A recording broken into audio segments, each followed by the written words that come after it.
Ótima pergunta o colega fez. Por que os astronautas veem o céu escuro, azul, enquanto a gente vê um céu azul? Escuro, preto, né? Enquanto a gente vê o sol com o céu azul. O céu azul a gente vê devido à difusão da luz na atmosfera, certo? Então vem luz do sol. Essa luz, quando atinge as partículas de gás da atmosfera, que é composto principalmente por nitrogênio, ela se espalha. Né? Pode-se imaginar um jato d'água batendo numa bolinha de golfe. Vai espirrar água para todo que é lado. É mais ou menos isso. Se eu botar, né, dependendo do tamanho do jato que chega na bolinha, o tamanho da bolinha vai espalhar mais ou menos água, certo? Para a luz que nós enxergamos, que o ser humano enxerga, né, as cores de luz que nós enxergamos, ou seja, cada cor de luz daquela poderia se imaginar como um tipo de água sendo jogada em cima de uma bolinha. E as moléculas na atmosfera, bolinhas onde essa água vai bater.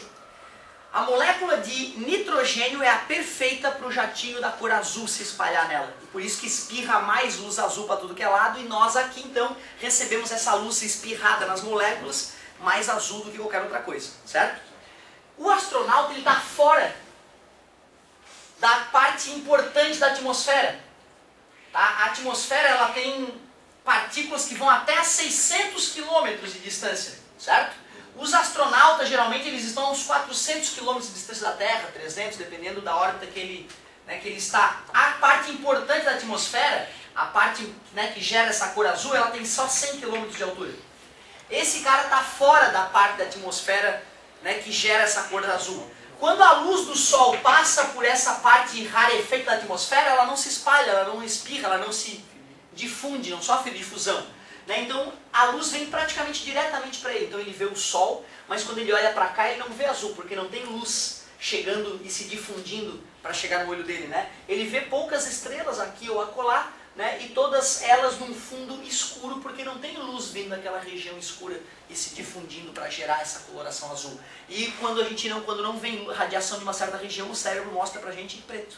Certo? Então, como lá não está vindo radiação, fica escuro. Mas quando ele olha para a Terra, daí ele não vê azul por causa que... Não, quando ele olha para a Terra, a luz que veio do Sol, parte dela se reflete também, né? Ela não só, quando difunde, é para tudo que é lado. Lembra que se tu pegar a bolinha e jogar o jato de água forte na bolinha, uma parte da água pode espirrar na tua cara ainda. Concorda comigo? Então, uma parte desse azul que se difundiu reflete para fora. Né? Então, a pessoa olha para a Terra e vê a bolinha azul também. Certo? Ela chega a ver como se fosse um aniversário azul. Sim, tu vê as nuvens passando, né, cara? Tu vê os detalhes da Terra. Né? Algumas construções humanas tu vê lá, tu consegue ver, porra, as pirâmides estão lá, o cassino da pirâmide. Se a luz do Jockey Club de São Paulo estiver acesa, tu vai ver, olha, tá tendo a apresentação do Jockey Club. Porque a luz do Jockey Club é uma das poderosas, né? Então tu consegue enxergar esse tipo de coisa da Lua, certo? Ou da órbita da Terra, que seja. Né? Muito interessante. Galerinha, tem coisas também que me impressionaram. A primeira vez que eu vi a foto do rover, do homem lá na Lua, né, dos restos mortais do rover lá esquecido, né, é chocante. Certo? Então, numa foto do satélite, tu vê as marcas do jipinho que o homem teve na Lua, e tem gente que não acredita que o homem foi na Lua, cara. Saca? O cara já trouxe 270 quilos de rocha lunar para a Terra para pesquisar, e tem gente que acha que o homem não foi na Lua. É bem preocupante mesmo. Professor, o cara deixou o corpo dele lá. Não, o rover é o jipinho. O jipinho que o homem usou para passear pela Lua. Os restos mortais do rover, do jipinho. Imagina trazer o jipinho de volta, ia ser uma operação milionária e fazer o quê com aquele jipinho na Terra, desse que foi construído para andar na Lua. Certo? Show de bola, galerinha. Então, ó. Como? Aquela história da sombra, né? A gente já discutiu bastante. É que assim, ó, o cara que não entende de física, ele jamais vai entender que o homem conseguiu construir um foguete com combustível fóssil, queimou esse foguete com um ângulo muito bonitinho, e computadores e cálculos, e fez esse foguete orbitar a Lua, e o cara, né, pra quem não entende de muita física, beira o impossível, beira a ficção científica. Aí tu pega um cara que não entende de física, não entende de ótica nem de fotografia, dá uma foto do homem na Lua, entendeu? Ele vai achar, não, ó, essa sombra aqui tá errada. Mas o cara não entende de nada, como é que ele vai explicar isso? Certo? Teria que pegar especialistas em ótica, em física, em matemática e acreditar no que eles falam. Claro, o Sol, a luz do Sol atinge a Lua normal. Se eu estou aqui, o Sol está lá, minha sombra aparece ali. Se não aparecer, é efeito paranormal. E nós já discutimos que não existem esses efeitos paranormais. Então, normal. Outra, o cara tem tecnologia para ir na Lua. Tu acha que ele vai fazer uma bandeira de pano mole, se ele sabe que na Lua não tem vento? para a bandeira do país dele ficar morta na foto. Não, né, cara? Faz uma bandeirinha de plástico e fingindo que ela tá tremulando ainda, para ficar bonita na foto. Óbvio. É uma coisa óbvia, certo, gente? Então, ó, cuidado, tá? Essa história da teoria da conspiração é bacana para tu te manter com as possibilidades abertas, mas cuidado com isso, gente. Tu imagina os russos descobrindo que o homem não chegou na Lua, né? Imagina isso na Guerra Fria, o efeito que isso ia ter na propaganda da União Soviética. Outra, tu lembra do que eu te falei do MIT, dos estudantes do MIT? Eles pegaram uma foto do módulo lunar, com a foto tinha um carro no fundo, pela proporção, acharam o tamanho da antena, e o tamanho da antena que se usa tem a ver com a frequência que se usa para comunicação. Descobriram qual era a frequência que a NASA ia usar para se comunicar, e fizeram um transmissor no laboratório do MIT e ficaram escutando a conversa da NASA com as naves enquanto eles estavam indo para a Lua. Se os estudantes de engenharia de uma faculdade são capazes dessa façanha, tu imagina os melhores engenheiros dos inimigos. O cara peidava no módulo lunar, os russos riam lá na Rússia, etc, cara. Tá entendendo? Então assim, ó, tem coisa que tem que usar o teu bom senso para ver se é possível ou não, né? Como é que tu assiste televisão com um satélite orbitando a Terra e o homem não foi na Lua? Né? Esse tipo de coisa que tens que perceber. Se existe a Sky, caramba, é óbvio que o homem já foi na Lua, a Sky é fruto daí da Lua. Né? Muitas das tecnologias que tu usa hoje no dia a dia nasceram dessa loucura do homem querer ir à Lua. Isso é, os computadores que nós usamos são frutos dos trabalhos da NASA, a internet nasceu com a ida do homem à Lua, com as guerras, certo? Tu vê que loucura, né? Então tomem cuidado, pessoal. E eu já vi professores de geografia falando para os alunos na sala de aula que o homem não foi à Lua.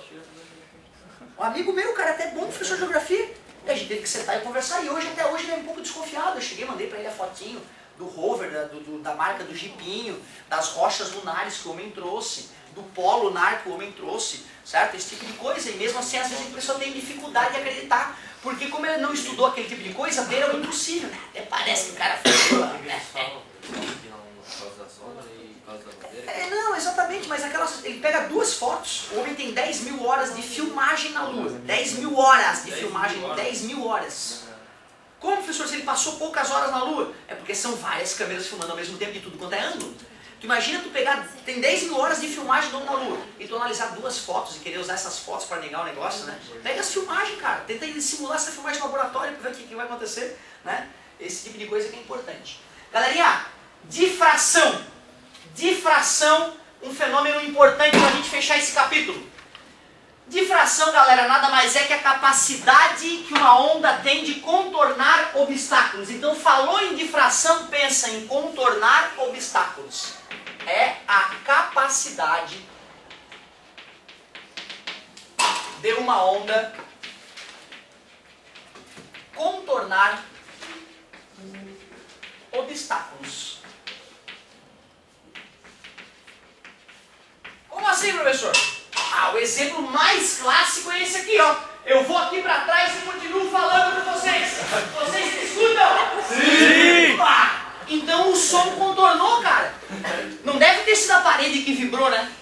Certo? A minha voz não tem potência para vibrar a parede e vocês escutarem o som através da parede, né? Deve ter contornado a porta, não é isso? Certo? Esse tipo de fenômeno, né, foi ajudado pela difração. Depois eu vou te contar que tem um outro fenômeno ajudando também. Mas é um bom exemplo de difração. Para ser exclusivamente difração, o legal seria assim, ó, um muro, Asdrubal, Jezebel, Asdrubal grita com Jezebel. E aí, ó, Jezebel escuta. Beleza? Como não tem teto aqui para o som bater e voltar, se refletir, se Jezebel escutou Asdrubal, foi só por difração. Ali deve ter tido um pouco de som que bateu na porta e voltou para vocês, ajudando, né? Certo? A brincadeira, ajudou um pouco a brincadeira, a reflexão colaborou para vocês me escutarem, certo? Mas claro que teve difração. Então o primeiro passo é esse, difração, capacidade de contornar um obstáculo. E como é que a gente pode verificar se uma difração vai ou não ocorrer? A gente tem que comparar o tamanho do obstáculo com o comprimento de onda. Um exemplo bem legal de difração também é o que eles fazem no laboratório nas piscininhas. Ele pega uma piscininha ou uma cuba com água, coloca na cuba com água duas madeirinhas bloqueando a passagem da água nas laterais, deixando que a água flua só pelo meio. E aí ele pega lá um vibradorzinho que fica pegando uma haste, mergulhando e e tirando da água. Esse vai e vem da haste vai produzir cristas e vales, cristas e vales. O que vocês acham que vai acontecer quando essas ondas baterem naquela aberturazinha? Pois é, por incrível que pareça, as ondas quando atingem aquela abertura, em vez de elas continuarem só naquela região aberta, elas conseguem contornar o obstáculo e se espalhar pela piscina toda, a partir daquela passagem. Então mostra que a onda teve a capacidade de contornar o obstáculo, né? Esse é um exemplo clássico de difração. Por que isso acontece? Isso, cara, os caras ficaram anos, mas por que essa porcaria acontece? Até que um sujeito chamado Huygens conseguiu explicar. O que explica a difração é o chamado princípio de Huygens. Já escutei a pronúncia de todas as maneiras, tá? Eu chamo de Huygens. O princípio de Huygens diz o seguinte, ó. Cada frente de onda, o que é a frente de onda? É a parte da onda que está separada. Por exemplo, a frente de onda está aqui agora, né? Isso aqui é uma frente de onda, separa a parte não perturbada da parte perturbada, beleza? Mas quando, por exemplo, tinha aquela frente de onda chegando ali, ó, o Huygens percebeu que cada parte oscilante da onda gera a partir dela outras mini-ondas para tudo que é lado. Então o Huygens percebeu, cara, que esse cara aqui, quando estava oscilando, gerou ondas para tudo que é lado. Ó. Esse cara também gerou ondas para tudo que é lado. E essas mini-ondas se encontram na parte da frente, por isso que a gente vê a onda principal aqui. Mas quando essa ondinha chegou vibrando ali, então, ela acaba lançando mini-ondas para todos os lados. Então, as partículas vibrantes, cada partícula vibrante, cada frente de onda funciona como uma fonte de novas ondas. E por isso que esse espalhamento acaba, né, essa difração, perdão, acaba ocorrendo em todas as direções. Explicação para o fenômeno da difração. Princípio de Huygens. Cada frente de onda funciona como uma nova fonte de ondas. É isso aí. Então, ó, cada frente de onda se comporta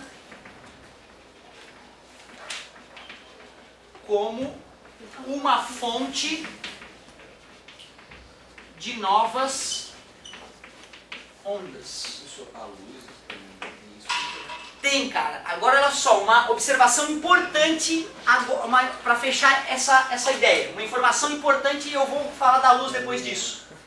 Para que a difração seja sensível, seja perceptível, o tamanho do obstáculo tem que ser equivalente ao tamanho da onda. Certo? Então o tamanho, tu não pode querer que uma onda que tem comprimento de onda de 10 metros difrate em 1 milímetro. Tu não pode querer que uma onda de comprimento de onda de 1 nanômetro difrate em 10 metros. Então tem que ser equivalente. Para que uma onda difrate, o tamanho do obstáculo tem que ser equivalente ao comprimento de onda. Para uma onda difratar, o tamanho do obstáculo deve ser equivalente ao comprimento de onda. E o exemplo mais legal de difração para mim que existe, para dar para vocês, além daquele da porta que é razoável, é o da luz, cara. Só que a luz tem comprimento de onda de 400 a 700 nanômetros.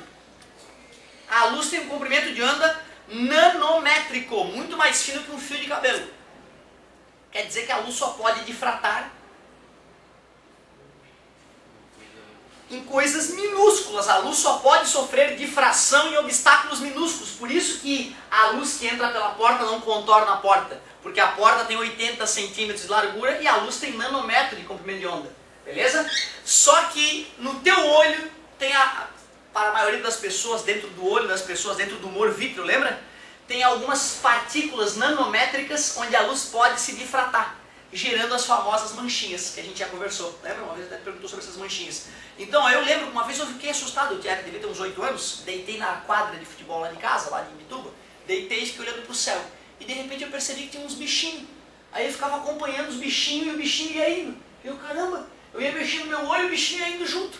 Eu, putz, que merda é essa? Eu fiquei apavorado, achei que estava ficando cego, que meu olho estava tendo um problema. Aí eu percebi que não, que se eu não mexia o olho, o bichinho não se mexia.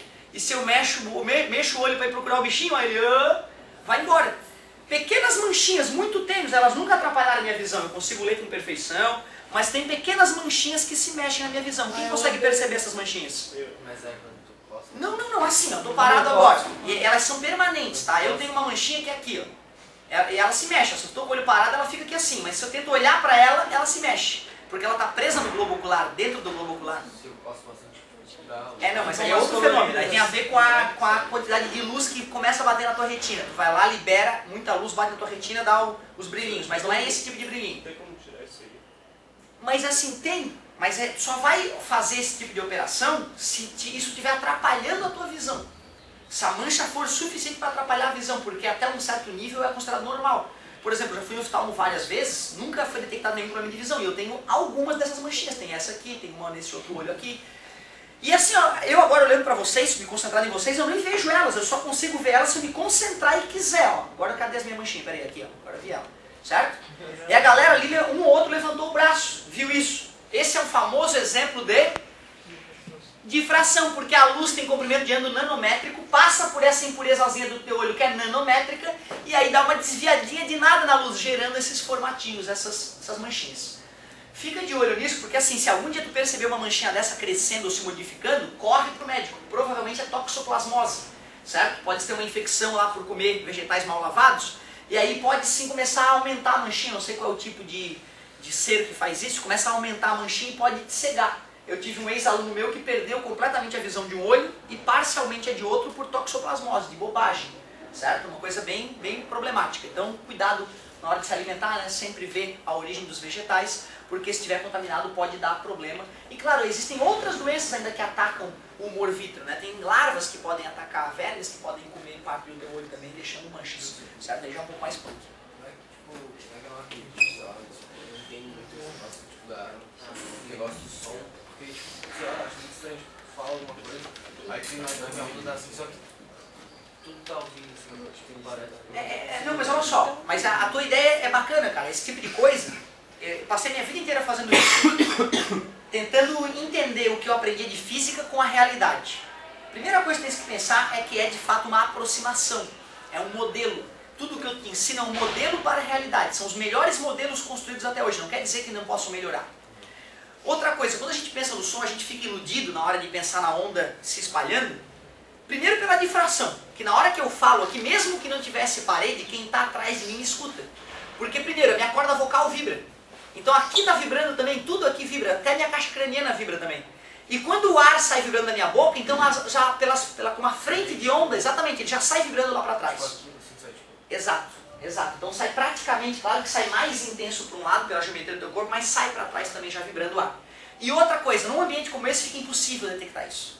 Porque como essa vibração caminha 340 metros em um mísero segundo, na hora que eu expeli uma vibração, ela já bateu na parede e já voltou quando está começando a querer pensar nela. Então só de eu ter falado, ó, a vibração já passou entre vocês, já bateu na parede, já está voltando para aqui de novo, já bateu nessa e já está voltando mais uma vez. Enquanto isso eu já emendei outra fala em cima, né? Então, esse que é o bizarro, é difícil entender porque ela é muito veloz para a nossa realidade.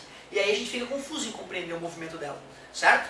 Mas então o mais importante é tu lembrar que nesse tipo de situação está ocorrendo a reflexão do som, que gera o famoso reforço sonoro, certo? Então as paredes, vocês mesmos estão acabando refletindo a onda sonora um para os outros, o que ajuda a compreender a fala, certo? Então a velocidade dela atrapalha realmente a compreensão do que ocorre. A onda sonora não pode atravessar um obstáculo?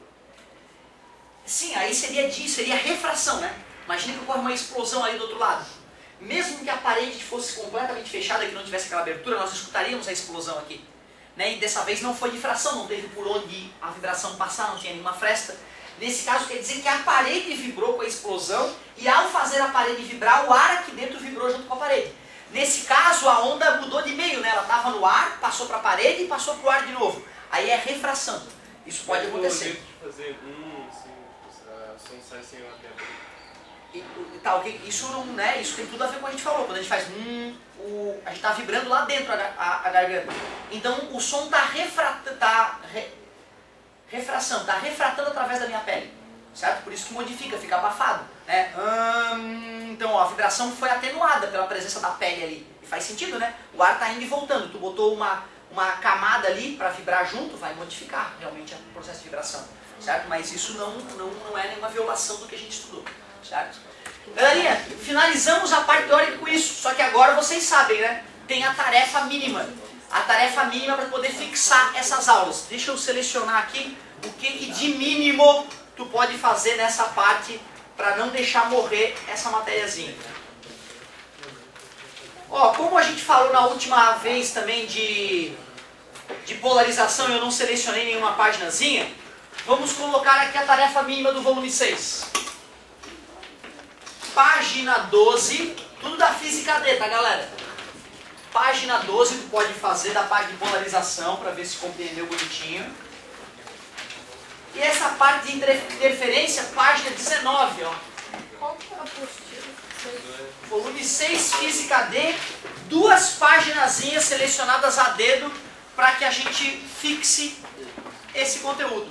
E na próxima aula, sem dúvida nenhuma, nós já vamos começar o volume 7. Galera, tragam para assistência essas dúvidas, ou então no começo da aula que vem eu ainda sei fazer um exercíciozinho ou outro que tu não tenha conseguido, certo? Tá? Mas aí então, matéria para valer é na próxima aula, volume 7. Só não vou dar bicuda de repente pra gente deixar de fazer um exercíciozinho, e aí depois eu dou a bicuda pra gente lembrar que a partir de agora, volume 7. Certo, galerinha? Aliás, ó, tens... Ah, um minutinho só. Vamos próximo.